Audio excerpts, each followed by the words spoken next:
Abateze amatwi mwese ndabaramukije. Kaze mu kiganiro ivyo nabageze vyose. Igihe Yesu yasezera abigishwa biwe yabahaye icagezo ngo bagende bahindura amahanga yose abigishwa, bababatize, baheze babigishe kwitondera ivyo yabageze vyose. Muri iki kiganiro mutegurirwa mukongera mugashikizwa na jewe Yohani Niyondiko, biciye kuri radio Ivyizigiro no ku zindi mbuga zikoresha ubuhinga bwa none.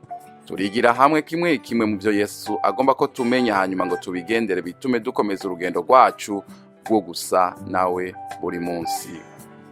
Kaze mu kiganiro cy'uyu munsi. Umutwe w'amajambo uvuga ngo tubwire abantu bose ibyo Yesu yadukoreye.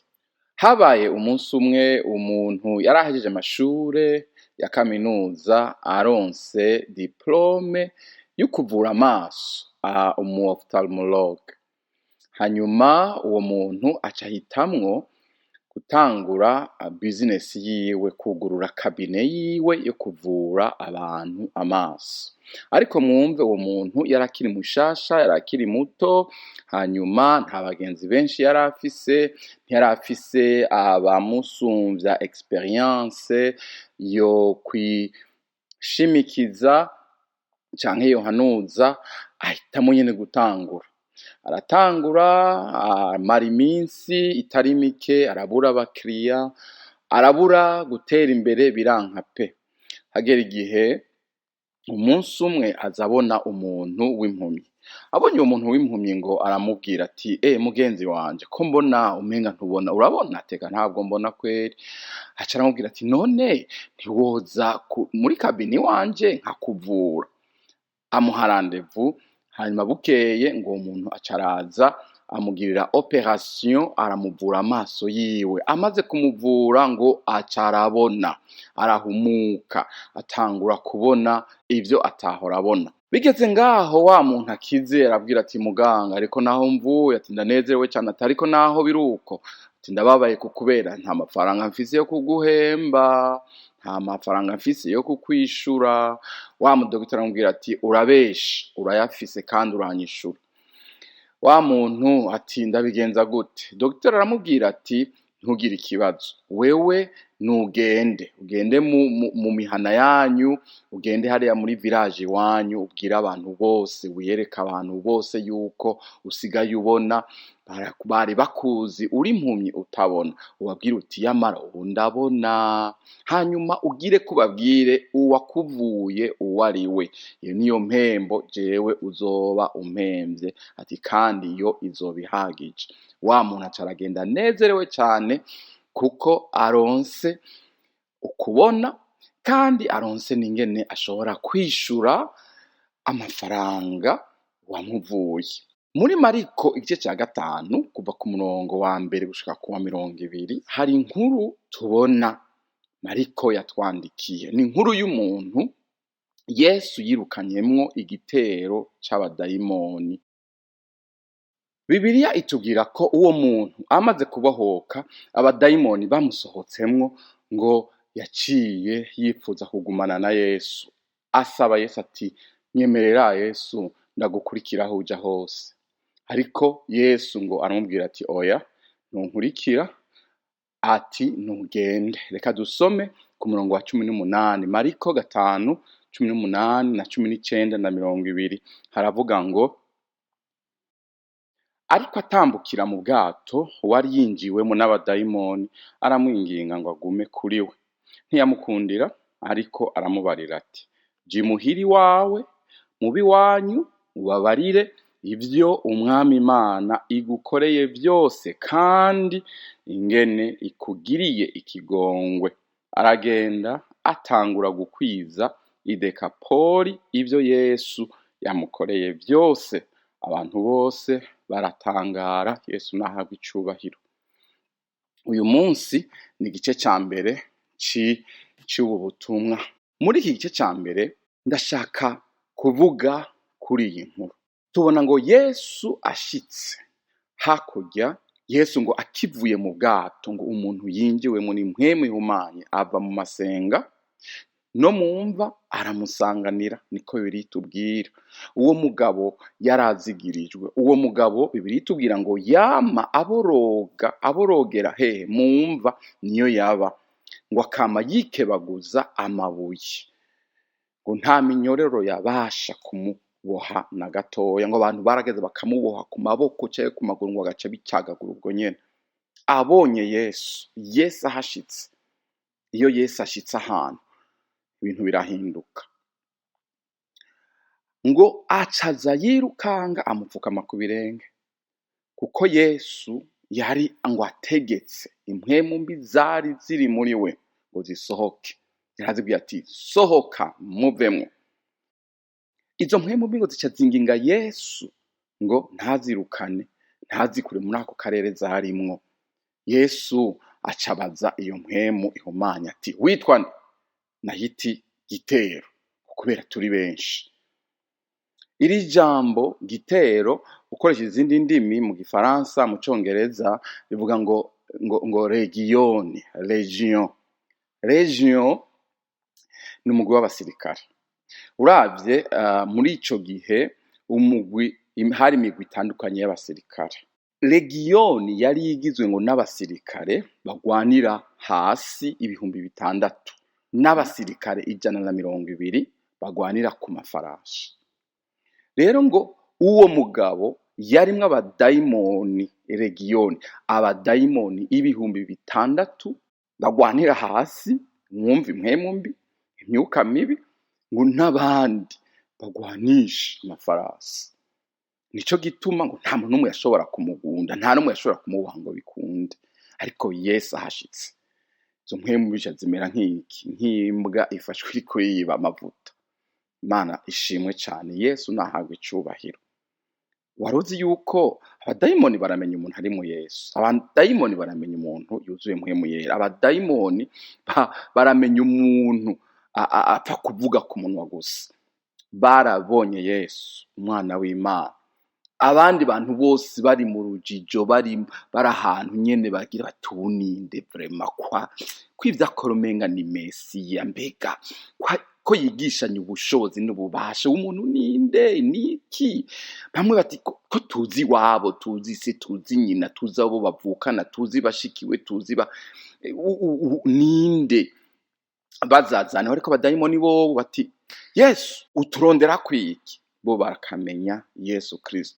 Imana dufashe kuzura Imana, kuzura Yesu Kristo, kuzura umuco, kuba mu muco wa Yesu Kristo. Hari ahantu muri Bibiliya ngo hari abasore ngo bagombye ngo kwirukana abadayimoni, ngo bakavuga ngo mu izina ry'umwe Yesu Pawulo avuga ngo izo mpwemu mbi ngo zirabaraba. Ngo mbega mwebwe ko Yesu uwo Pawulo avuga tumuzi, ko na Pawulo tumuzi, mwebwe muri bande? Bibiliya ivuga ngo izo mpwemu mbi ngo zaciye zibasimbira ko zirabatabagura, ngo baca impuzu bambaye zibatabagurikira ngo bagenda bambaye amenya, bariruka barahunga. Imana idufashe cyane. Duhamagarirwa kuba abantu buzuye mpwemu yera, abantu bari mu Mana by'ukuri. Imana ishimwe. Ibi bigaragaza iki? Ubushobozi bwa Yesu Kristo. Abasirikare benshi, mpwemu mbi nyinshi, ariko zibonye Yesu zica ziza zirirukanga zimusaba ikigongo. Yesu ngo apfuye kuvuga ngo muvemwo, zirumva ubushobozi, zikabona ubushobozi buri muri Yesu Kristo.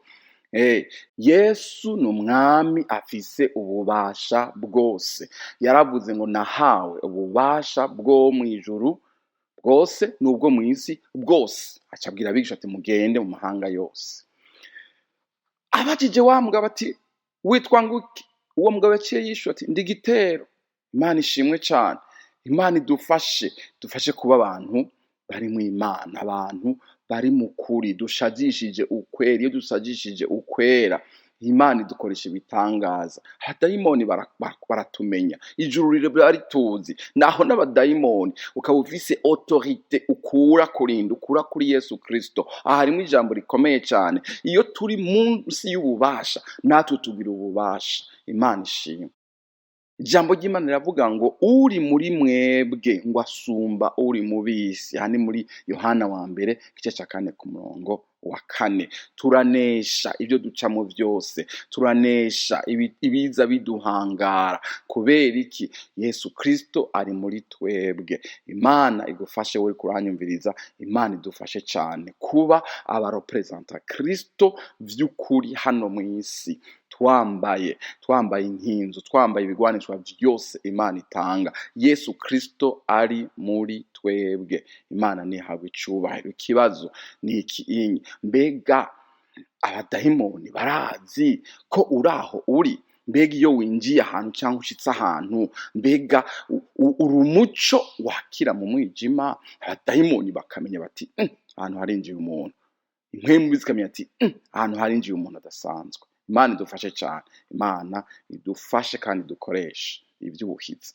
Daniel yaravuze, muri Daniel haravuga ngo abazi Imana yabo ngo bazokora iby'ubuhizi, ngo bazokomera bakora iby'ubuhizi, bakore iby'ubutwari. Imana nishimwe. Ubu Yesu ari muri twebwe. Uyu mugabo twizeye tukamwizera arakomeye, ni umwami w'abami, afise ububasha ku bintu byose. Iri jambo twasomye imbere yaho tubona Yesu Kristo yarazibije ingunza n'ikiyaga, afise ububasha kuri nature, ku kintu cyose cyaremwe.